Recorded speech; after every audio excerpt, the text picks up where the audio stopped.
7, 8, 9, 10. Berarti tidak kena. Salah, bukan begitu. Oh. Hai semuanya, kali ini kami Alan dan Stephanie hadir kembali untuk membahas mengenai hal-hal yang berhubungan dengan COVID. Kita tahu ya kalau belakangan ini, beberapa hari ini ada nih banyak berita-berita mengenai COVID-19 yang mungkin kita nggak tahu ini benar nggak sih, apa ini cuma hoax ya. Nah, oleh karena itu kali ini Dr. Alan akan menjelaskan dengan kapasitas sebagai dokter apa sih, kita mau cek nih satu-satu. Kita udah mengumpulkan berbagai berita yang beredar selama beberapa hari belakangan ini, terus kita mau cek satu-satu ini benar nggak ya, sesuai dengan penelitian dunia medis nggak ya. Nah, oleh karena itu kita langsung aja ya. Di sini kita mungkin harus bahas dulu kalian, mungkin sebagian besar dari kalian udah tahu, tapi cuman untuk reminder aja buat kita semua, apa sih COVID 2019 itu atau COVID-19? Oke, COVID-19 itu adalah Coronavirus Disease 2019. Oke, bisa dijelaskan lebih lanjut maksudnya apa? Kalau lebih lanjutnya tuh cukup panjang ya. Jadi untuk COVID-19 ini, ya ini tuh sebenarnya kalau di dunia medis itu kita lebih tahunya mereka disebut dengan SARS-CoV-2, itu varian nama lain dari virusnya ini. Dia itu masuk dalam kelompok beta coronavirus, masuk dalam famili Coronaviridae. Virus ini ditularkan dari sebuah pasar di Wuhan. Wuhan itu adalah ibu kota di provinsi Hubei di Cina. Dan itu dimulai dari akhir tahun 2019, awalnya dari Cina, terus ya kita tahu lah karena yang namanya manusia kan mobilitasnya tinggi, akhirnya dari Cina dia menyebarlah hingga seluruh dunia. Kurang lebih seperti itu. Oke. Tadi kan seperti sebutin juga tuh kalau COVID-19 itu disebut sebagai SARS-CoV-2. Ya. Ya benar ya. Nah jadi virus ini merupakan virus yang sama nggak sih dengan waktu itu kan tuh sempat heboh ya tahun 2002 itu ada virus SARS. Nah itu ada kaitannya nggak sih atau dengan virus MERS yang pernah terjadi tahun 2012? Oke, sebenarnya ya kalau mau dibilang mereka semua itu adalah virus yang sama atau tidak, mereka adalah virus yang berbeda. Tapi sebenarnya mereka bertiga itu memang memiliki kelompok dan famili yang sama-sama dari beta coronavirus dan familinya Coronaviridae gitu. Tapi virusnya ini bukan virus yang sama. Jadi yang terjadi pada tahun 2002 dan pada tahun 2012 itu bukan virus yang sama, dan ini adalah suatu virus yang baru gitu. Walaupun memang mereka dalam satu kelompok yang sama. Oke. Nah ini mungkin yang paling bikin kita sebagai manusia itu takut-takut itu kan, kita mesti tahu nih gimana sih sebenarnya penularan COVID-19 itu.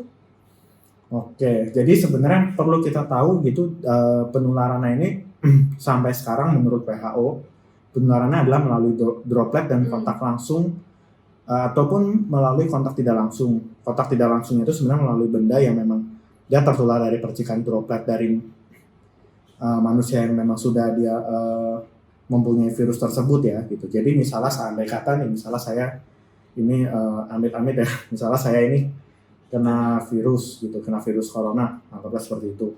Lalu saya tiba-tiba batuk.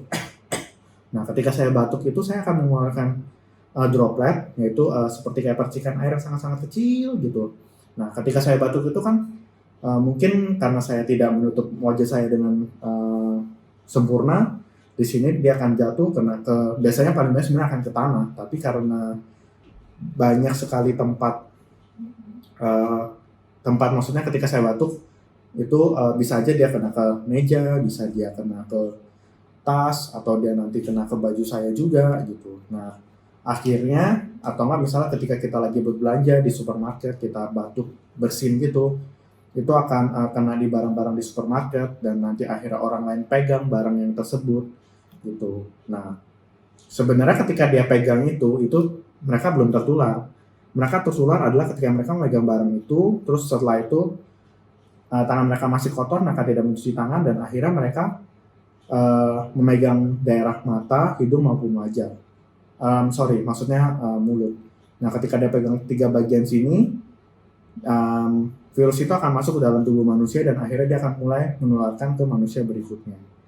Kurang lebih seperti itu. Makanya di sini sangat penting sekali untuk mencuci tangan. Gitu. Dengan mencuci tangan dengan sabun saja itu sudah mengurangi penularan dari virus ini. Oh, oke. Berarti kalau gitu sebenarnya dari kan tangan itu berarti kita harus jaga kebersihannya. Ya. Kalau gitu boleh nggak sih kita pakai sarung tangan aja? Nah, banyak nih yang bilang pakai sarung tangan ini bagus atau tidak. Sebenarnya ya, pakai sarung tangan itu memang dia bisa mencegah tangan kita ini tidak terkena dari virusnya itu tersebut. Gitu. Tangannya sih nggak kena, tapi sarung tangannya jangan lupa. Sarung tangannya itu ketika kamu pegang, sarung tangannya kena virusnya. Nah, justru ini paling berbahaya. Ketika kamu pakai sarung tangan, kamu biasanya jadi tidak akan mencuci tangan dan kemungkinan kamu untuk memegang secara tidak sengaja ya, kamu memegang mata, memegang hidung maupun memegang mulut, itu akan makin jadi lebih sering gitu, dan kamu mungkin merasa oh udahlah Kak, aku udah pakai sarung tangan jadi aman gitu. Padahal itu tidak sama sekali. Dengan sarung tangan itu kita pegang satu barang, terus nanti barang itu misalnya udah ada kontaminasi, kita pegang barang yang lain, kita jabat tangan sama orang, pegang duit dan lain sebagainya, akhirnya semuanya akan menjadi menularkan. Justru itu lebih berbahaya. Gitu. Nah, ini yang sempat menarik juga nih. Cukup menarik ini berita, apakah COVID-19 dapat ditularkan dengan uang? Nah, tergantung ya. Kalau misalnya yang saya bilang di awal itu tadi, apapun benda mati yang memang dia sudah terkontaminasi dengan virus ini, semua bisa menularkan. Jadi kalau memang misalnya orang yang punya uang ini dia bersin terus kena uangnya, akhirnya terus nanti otomatis ada droplet yang menempel di uangnya kan, ya memang bisa jadi uang itu jadi terkontaminasi dan bisa menularkan gitu.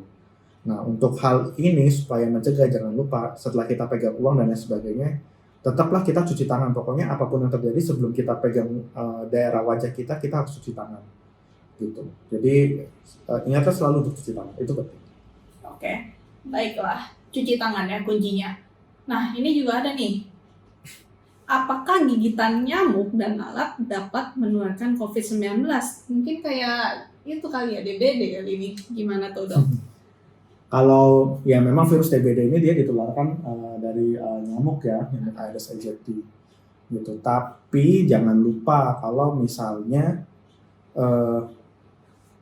virus itu penularannya tiap virus itu juga berbeda-beda. Di sini penularan dari virus corona itu tadi seperti awal saya bilang dia menggunakan melewati droplet. Maka saat ini selain droplet ya saat ini kita belum anggap bahwa itu adalah suatu penularan gitu. Nah, sampai saat ini memang belum ada bukti yang menunjukkan kalau misalnya virus ini bisa ditularkan melalui gigitan nyamuk gitu. Tapi kita tidak tahu ke depannya bagaimana.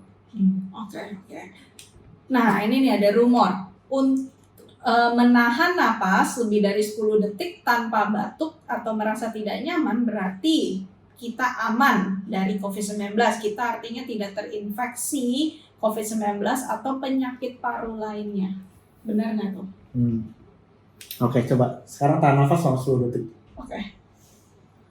1, 2, 3, 4, 5, 6, 7, 8, 9, 10. Berarti aku tidak kena kan? Salah, bukan begitu. Oh, oke. Jadi sebenarnya untuk penularan ini itu kita tidak bisa dari dengan menahan nafas doang terus saya terbebas dari virus corona gitu, karena sebenarnya gejala dari COVID-19 yang paling penting itu ada demam dan batuk. Jadi kalau tadi saya suruh kamu nahan nafas 10 detik itu cuma buat ngerjain kamu aja sih. Kira-kira seperti itu. Tapi intinya kalau memang kalian merasa demam atau batuk atau misalnya kalian mungkin kalian bisa merasa mual, seluruh badan rasanya lemes atau otot-otot sakit kepala, macam-macam. Nah itu kalian konsultasikan ke dokter. Kalian nanti di sana biasanya dokter akan melakukan screening, mereka akan mungkin cek beberapa lab, dia akan ronsen toraks minimal ya, atau mungkin dia bisa lakukan yang lebih advance dengan CT ataupun mungkin dia bisa rapid ataupun swab. Nah nanti di situ baru setelah itu dokter akan menentukan bahwa kamu tuh terkena gejala COVID-19, apakah sudah terkonfirmasi atau belum atau bagaimanapun, itu semua nanti dokter yang akan menentukan gitu. Jadi kamu nggak bisa dengan menahan nafas 10 detik terus kamu langsung bilang bahwa kamu itu terbebas dari COVID-19, kurang lebih seperti itu. Oke, ya hati-hati dikerjain lagi ya nanti. Baiklah, yang berikutnya nih, apakah mandi dengan air panas dapat mencegah COVID-19? Air panas atau air hangat? Air panas sih, mungkin air panas air hangat gitu kali ya dok. Kalau air hangat sih enak ya biasanya buat mandi ya. Tapi kalau air panas kamu hati-hati. Suhu air panas itu dapat memungkinkan maksudnya manusia itu tidak tahan dan akhirnya yang ada malah dia terjadi luka bakar. Yang ada bukan yang kamu itu sembuh, mungkin bukan sembuh ya. Kamu itu tercegah dari virus COVID. Yang ada malah nanti jadi luka bakar semua badan kamu.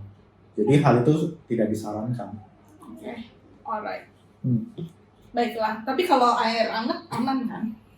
Ya kalau kamu masih bisa tahan ya nggak apa-apa. Oke, makanya kuncinya yang penting masih bisa tahan ya dan tidak terlalu panas. Tapi itu juga tidak mencegah penularan COVID ya, ini cuma buat ya supaya mandinya enak aja.